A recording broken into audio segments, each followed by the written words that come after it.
And once again, thank you everyone for being here for our meet and greet, our Kensington virtual meet and greet. We're so glad to have you. My name is Michelle Whitaker. I'm the campaign manager for Brandy Brooks, and we're so glad to have you for a discussion about what's possible for our county when we come together with our shared visions. And we have a great host. Jeff is hosting this meet and greet. We were hoping to be together, but we're mindful that with COVID still impacting our communities, we need to be safe and give everybody an opportunity to participate, and virtuals are one way that we can do that, so everybody can still be around and remain healthy during this time. So hopefully soon we'll be able to gather together and do some events, but we're glad that you joined us here virtually. I'm just gonna give you a little background on what the at-large race and what's coming up so that you can get a sense of that, and then I'll pass it on to Jeff, our host. The at-large race, Brandy's running for one of the 4 at-large seats, and our current county council, it's made up of 9 members. But in 2020, if you were around and participated in the vote, our community came together and voted to increase the size of the council by adding 2 additional election districts or councilmatic districts. And so we were 5 districts, we're now 7 districts for a total of 11 members for the county council that will represent us in, starting in the future after the election this year. The election is happening just in less than 160 days on June 28th. So please mark your calendars, make sure you're telling your friends and your family to not only be ready to vote, but if they need to get registered or update their registration, that they take care of that, and that they encourage others to get involved, to know more about the candidates that are running, not only for at-large, but for other members of the council, for people who are running to other positions within the county and also within the state. We have some folks who are running for office right now. I do see Natalie Fanny Gonzalez, who is running for District 6, our new District 6. Glad to have you here. And there's lots of other folks who are running for different offices. And if I miss somebody, I know we'll catch you and just give you a quick acknowledgement. But there's lots of great people who are running for office, and we want, being informed voters is what these meet and greets are all about, to give people a chance to have a great conversation, to get to know candidates, to get to know one another and understand what visions that we can set for the future. So remember June 28th, because that's the date that we go to vote. But you can do now within the next 160 days is help support candidates, learn more about candidates, and do events just like this to bring out more people to understand what's going on and who can represent them at all levels of government. So I'm going to pass it on to Jeff, our host, to have him just do a quick intro about what's going on and to intro one of our speakers. So Jeff, I'm going to pass it on to you. Thank you again for hosting our event. Thank you. Thanks, Michelle. And thanks everyone for being here. Welcome to my virtual house. We're really excited to have everyone over. We were planning like an indoor and an outdoor version, so I have to confess I'm a little sad that I can't host you in a more warm and welcoming way, but obviously the times we're living in right now, we can bring a lot of warmth and fun to here, meeting together here on Zoom. And I want to thank Michelle and her whole team for helping me host this event for you and to make it fun and interesting. I do live, my name is Jeff Weisner. I use he, him pronouns, and I live in Kensington, not the town of Kensington, but I live in the part of Kensington that's in Montgomery County. And we're here to talk about Brandy and to get to know her.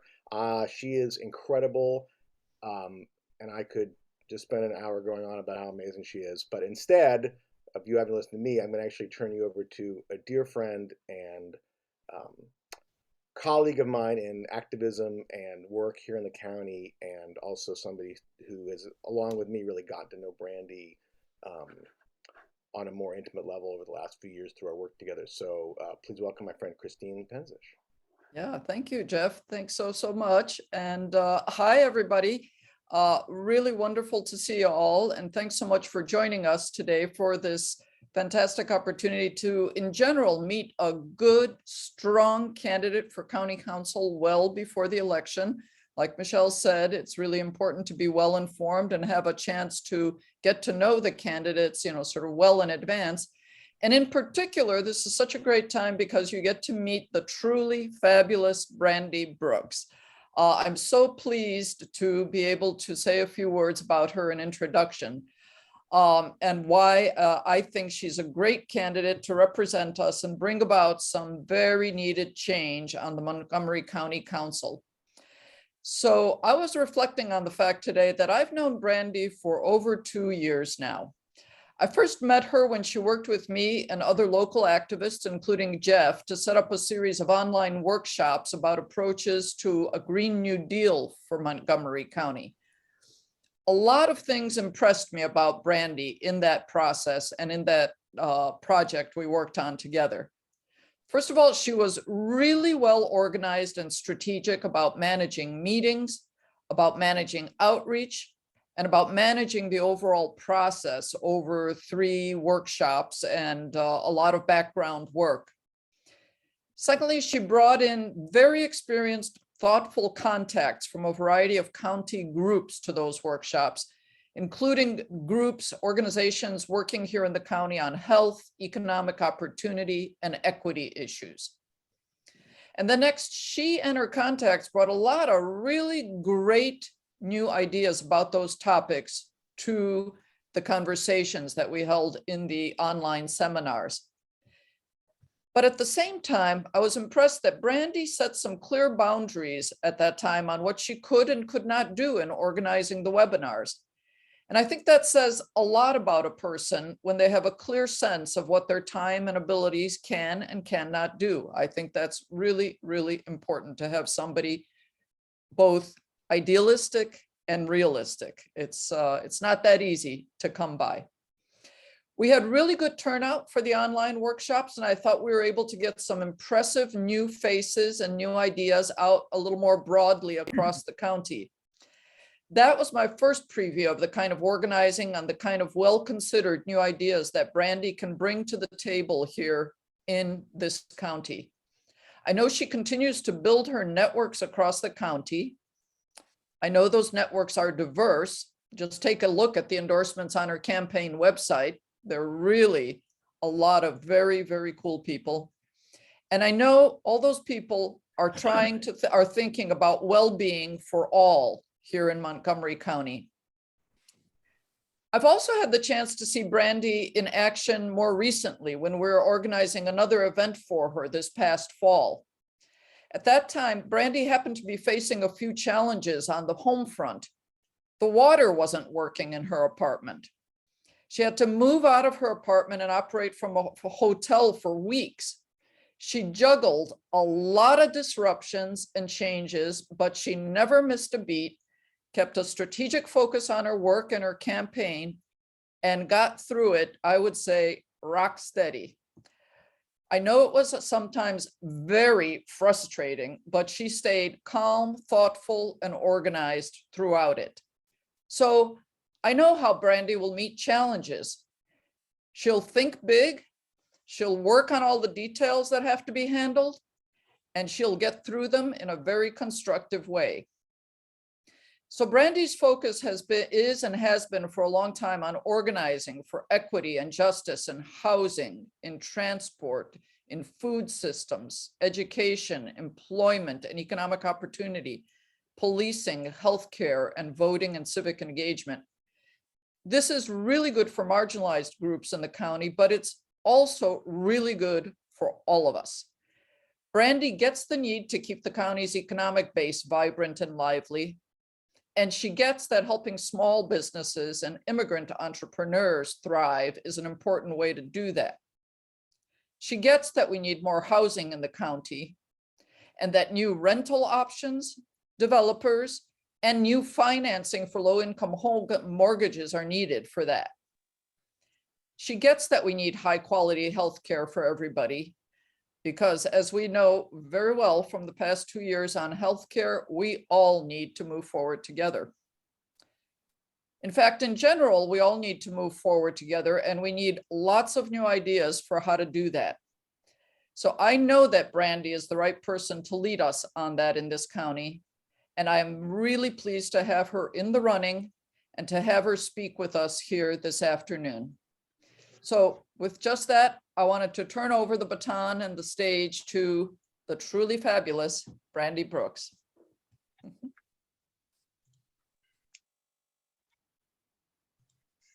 Thank you so much. Thank you, Christine. Thank you, Jeff.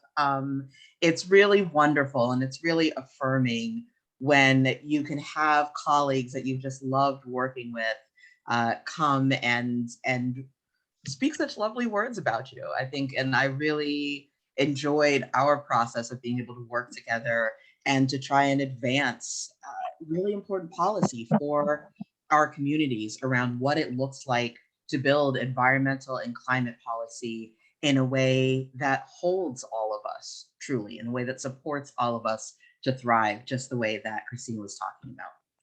So again, my name is Brandy Brooks. I use she, her pronouns. I live here in Kensington, not too far actually from Jeff. We're in walking distance. And I am so excited to be running once again for Montgomery County Council at Large. And when I was thinking about what I wanted to share this afternoon with you all, I was thinking about why I love working in climate and environment work, and especially why I've loved working in community food systems for the past several years. And I talk a lot about the fact that food is this great way of doing policy work because it actually lets me do a little bit of everything. First of all, everybody eats, so it's a topic that everyone can relate to. And then second, you can talk about basically any other policy issue through starting with food. If you want to talk about environmental policy, or if you want to talk about climate policy, you're absolutely talking about both how we produce our food and what the impacts are of climate change or other issues with environmental justice on our food system and food supply. If you want to talk about housing, there are deep connections with, again, how people have access to food in their neighborhoods and what that means. If you want to talk about the economy, if you want to talk about workers' rights, if you want to talk about immigration, you can talk about just about anything through the lens of food. And as I was reflecting on that, I realized that what I really love about food is that it's thinking through an ecosystem's perspective. You can't think about food in a disconnected, siloed kind of way. You can't understand our food system that way. You always have to be looking at the connections among things.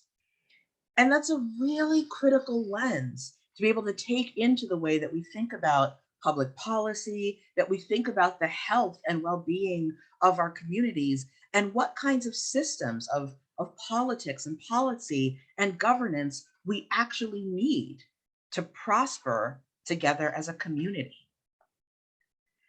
And a lot of times in environmental movements, we've thought about this ecosystems perspective when it comes to plants and soil and air and water and, and animals, but we don't always realize that we as human beings are part of our ecology too.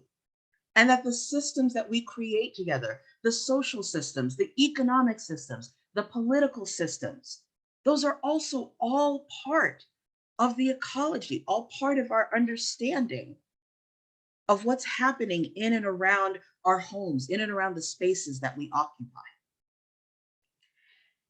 And it's also really important to understand that those systems have direct impacts on the physical environment that we live in, as well as our physical selves.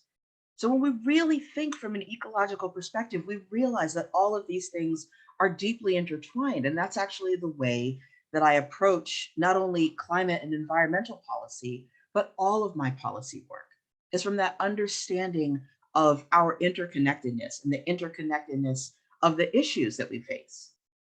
And I think it's particularly important because when you look from the perspective, again, from the environment or food, and you see that we are having struggles with, rising seas, we have struggles with global warming. These are also intimately connected to the places where we are seeing injustice visited on people in their home countries, injustice that people experience when they are living on the front lines of storms or wildfires, or all of the different things that we are seeing happen with climate change. And so if we want to take that ecological perspective, it requires us to start to think really differently about the way that we craft policy and what it means for us to build systems that thrive. And this is critical for us in Montgomery County because we have this wonderful and amazing county that we live in. And we pride ourselves on our diversity. We pride ourselves on the fact that people want to come from all over the region and all over the country and all over the world to live here. But we don't think as deeply as we need to about what it actually takes to make this whole organism of our county thrive together. And we end up creating systems that leave parts of our community without the things that they need to thrive, that leave parts of our community in pain and suffering. Just earlier this morning, I was at an event for Fatmata Berry, a candidate who's running for the new Council District 5. And that new Council District 5 is going to represent East County, which is an area of our county that has been deeply underrepresented and under-resourced for an extraordinarily long time. We have not paid attention to the housing needs of folks in East County, to the transportation needs of folks in East County, to the need for jobs that really pay good living wages and will support entrepreneurs and will support workers in East County. We haven't paid attention to making sure that recreational and other amenities Entrepreneur. are equally available in East County. What's an entrepreneur? Oh, an entrepreneur is basically someone who starts a business. Oh, I want to know. I'm sorry. I'm curious. Sorry. No problem. Yeah. Can you write that on the chat? Sure. I think, if Michelle or Trip, do you want to go ahead and write that? That would be great. Sorry about that. No problem. And so when we do that, when we leave parts of our communities behind, then we can't have a healthy and thriving county all as one. If we had done damage to our arm and we allowed it to continue without healing, without doing restoration, without making sure that we went to the doctor and got that taken care of, and we allowed our arm to get sicker and sicker, we couldn't call ourselves a healthy body. We would think that that was ridiculous, and we would say, no, you've got to take care of that. You've got to make sure that your arm is healthy. And we need to understand that our county functions the same way. If particular geographic areas or people of color or immigrants or workers or families with low and moderate incomes or people facing housing and food insecurity aren't supported in our communities, we are simply not thriving. And we cannot isolate ourselves from those consequences any more than we could isolate ourselves from the damage to an arm. But it doesn't just impact how we understand our health, it also impacts how we have to shape our decision making. Because we would also think that it was nuts if we said, hey, I'm just going to not pay attention to any of the signals from the nerves in my arm. I'm just not going to listen. I'm just not going to involve that part of my body in understanding what's going on with my body. We would recognize that we'd lose a lot of information, and ultimately that we'd stop being able to use that arm functionally, and it would cause us a lot of problems. But when we do public policy decision-making, this is exactly what we do. We say, I don't need to get information. I don't need to engage and understand what's going on with all the parts of us. And then we lose critical information. And we discover that the challenges that we have been facing as a community, we don't know how to solve them. And we continue to struggle with them. And ultimately, that's why I'm excited to run at large, because we have this opportunity to understand ourselves better as a whole county, as a whole community, to make sure that we are engaging all of our people and all of their brilliance and their resources and their knowledge and their visions to craft the solutions that we need to some of the most critical issues that we are facing. Because we are facing a deep affordable housing crisis, a deep eviction crisis that has only worsened with this pandemic. We are facing a deep crisis around transportation, around how we will build transportation systems that will be effective, that will help all of us to get around our county to places that we need to go, and that won't mortgage our future and mortgage our environment to try and create short-term solutions. We are experiencing tremendous economic inequality. We have workers in our county who work here but can't afford to live here. We have people in our county who have huge pockets of wealth and other people who struggle to put food on the table and are trying to work 3 and 4 jobs to provide for their families. Right now, and it's really important to name this, we are dealing with deep struggles in our school system. As our school system reels not only from the impact of the pandemic, but also from the underlying inequities and broken systems that were already present in our schools. And the only way that we will solve these thorny, difficult problems is if we bring together the wisdom of all of the people in our community. If we bring together the wisdom of folks who are facing housing insecurity and folks who want to construct housing and folks who have been working on housing policy and saying every one of you has deep knowledge and expertise that we have to draw on to create the solutions. If we bring together students and teachers and parents and caregivers and administrators and support staff and say that if we are going to figure out how to do education during COVID, we have to make sure that we are bringing together all of those people to craft the solutions. So that's what I'm excited about. And that's why I'm running. And one of the reasons that I love these meet and greets is that they're another opportunity for me to hear from all of you about the things that are on your mind, the things that are going on in communities, and the solutions and visions that we can be crafting together so that we build a community that is truly and deeply thriving together. So I'm excited to go into our question answer period. As Michelle just posted, if you have a question, we'd love to have you posted in the chat. And I'm excited for our conversation. Thanks so much for being here. Thank you, Brandy. I'm going to pause the recording, so one moment.